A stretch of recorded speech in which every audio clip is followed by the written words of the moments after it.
Hassan Campbell, profiling a sexual identity extremist, part 1 by Khalil Amani.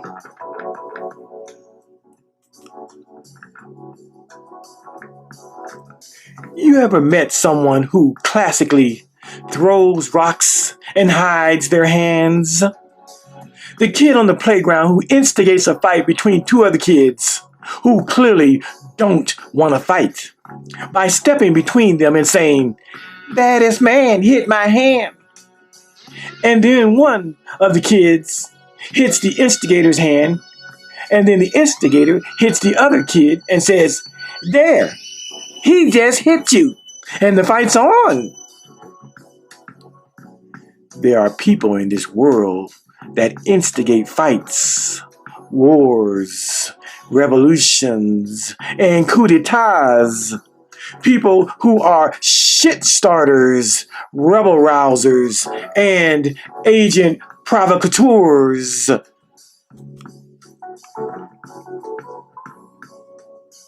Such is the case of YouTuber Hassan Poppy Campbell.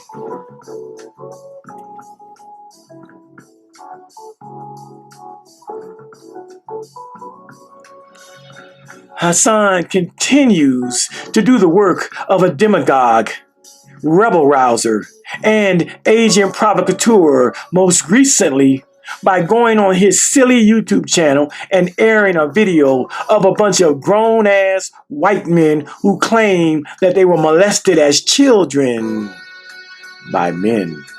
And now, as adults, they are gay because of their molestation. But even more sinister, they become pedophiles themselves, claiming that their childhood experiences of being molested is the cause of their present-day need to find sexual gratification in having sex with children, boys.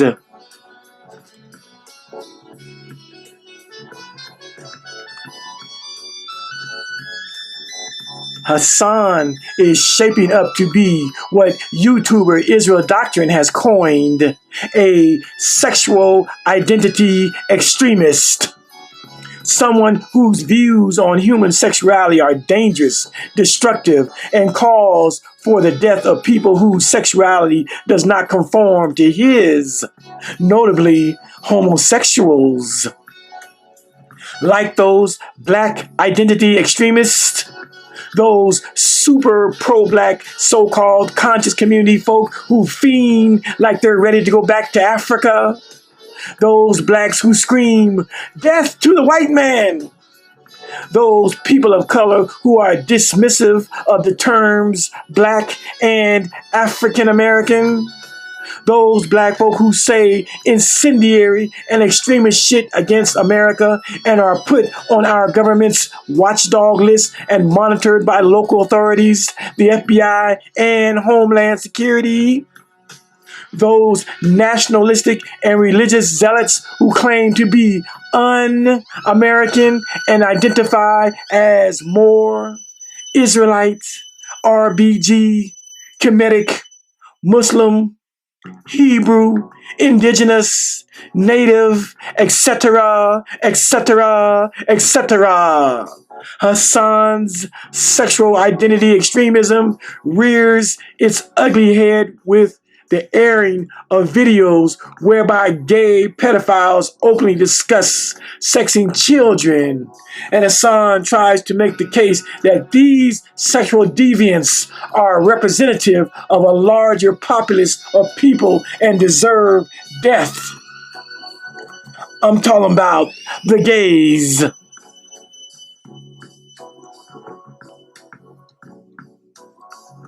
By airing such filth as this video, Hassan's goal is to make a case that being gay means that you are a pedophile, and that all gay people are gay because they were molested in childhood. And since they are gay, they don't deserve to live, which has made Hassan utter on several occasions, "Death to pedophiles!" and by extension, death to gay people.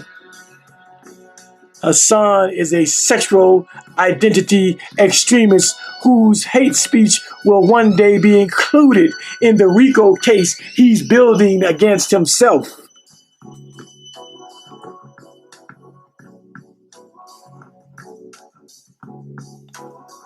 The one time that those who oppose Hassan's demagoguery should stand up and shout down this line of reasoning, for the most part, have stood mute, silent, as not to look like they're siding with gay rights. Hassan has indirectly called for the death of 20% of the world's population, the gays, and no person in these YouTube streets, YouTuber, moderator, or chat commenter has shouted down Hassan for his death threats against pedophiles, hence gay people. Not now one, save except Khalil Amani, has taken Hassan to task for his vile assumptions and open threats against a part of the American citizenry.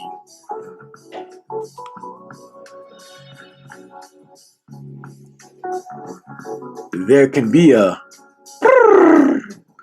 "what happened to that boy" movement.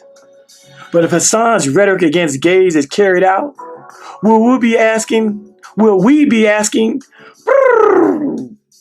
what happened to those gay boys?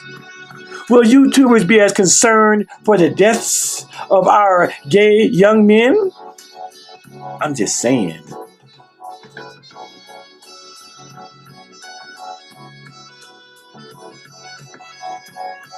Airing a video about grown white men who have become pedophiles themselves is meant to stir up the emotions of people's ingrained homophobia, which has been part of their psyche since they were little ignorant Christian youths.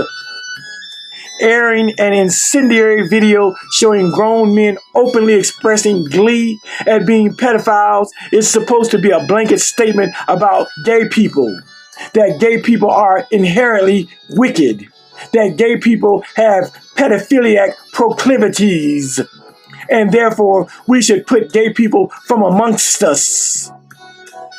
This is Hassan's message. And then Hassan has the nerve to say that he's not homophobic and falls back on the simpleton definition of phobia, talking about he ain't afraid of gay people. No, you fucking harebrained nitwit. Phobia has a larger, more meaningful definition. Phobia means having an aversion to, a detestation, antipathy, revulsion, loathing, intolerance, exaggerated or irrational fear. You got it, numbnuts? Fuck your baby definition of phobia. I'm talking about a mindset that makes you uncomfortable as fuck about same-sex attraction.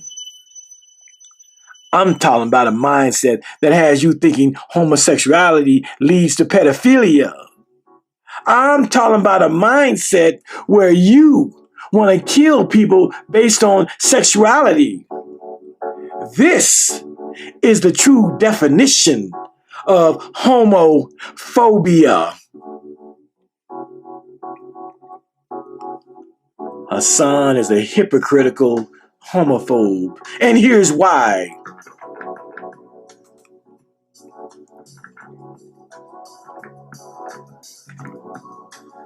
It doesn't matter that Hassan once said that he was happy that World Star Q died, because World Star Q aired videos on his website, worldstarhiphop.com, exhibiting the worst of black aesthetics, the worst of black Americana, the worst of black/hip-hop culture, with fight videos and other ratchetness that left a salty taste in Hassan's mouth.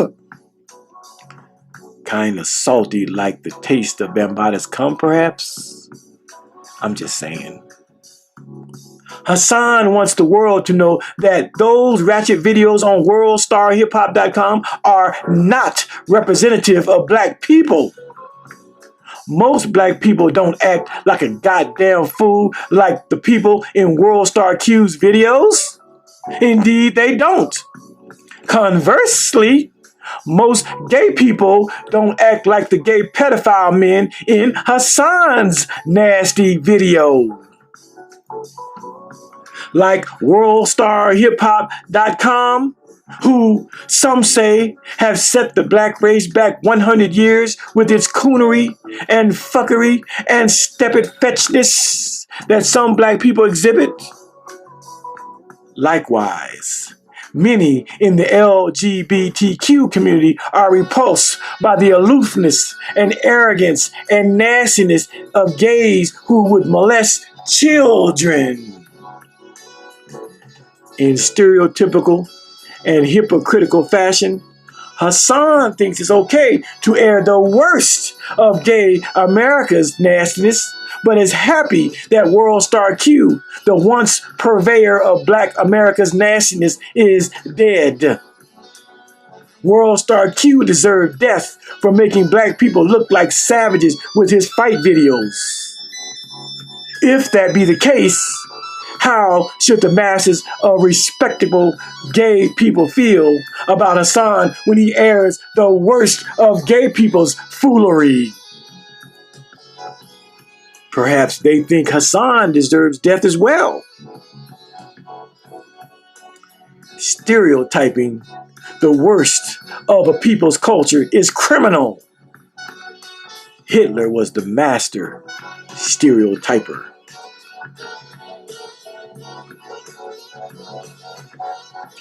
Most black people are law-abiding, tax-paying citizens. Most gay people are law-abiding, tax-paying citizens. Whether it be worldstarhiphop.com airing black folks' dirty laundry or Hassan airing gay folks' dirty laundry, low morality black people and gay pedophiles are the bottom of the barrel, the worst of their community's offerings.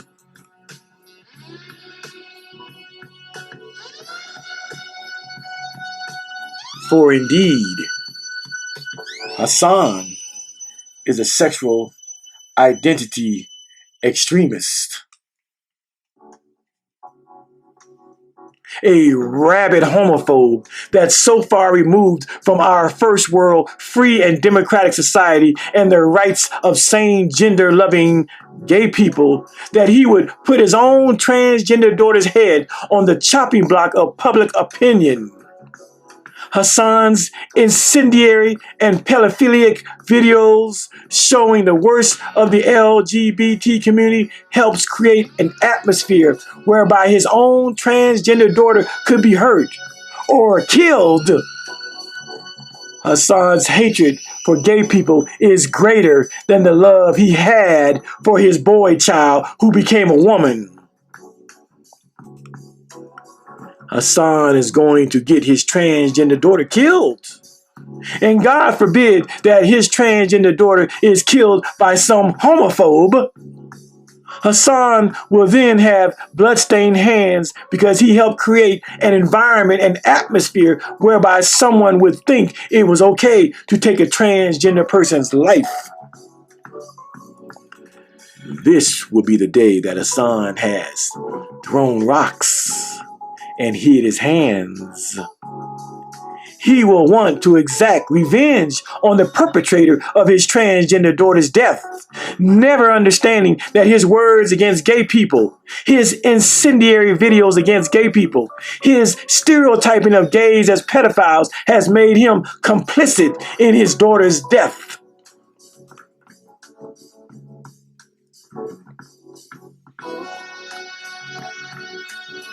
Hassan was not the shooter of his transgender daughter or the would-be gay person killed. No, he merely provided the ammunition, the bullets, by showing us the worst of gay Americana via white men openly talking about molesting children. For the homophobe to kill a gay person based on this false notion that gayness and pedophilia go hand in hand.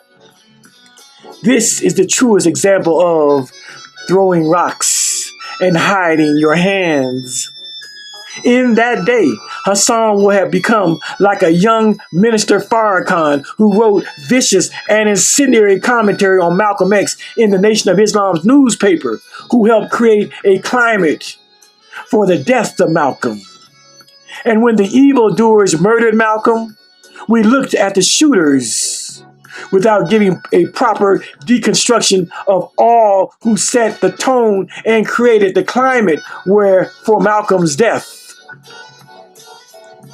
Those who create climates to entice the masses to commit criminality against its citizenry are just as guilty as those who actually commit criminality.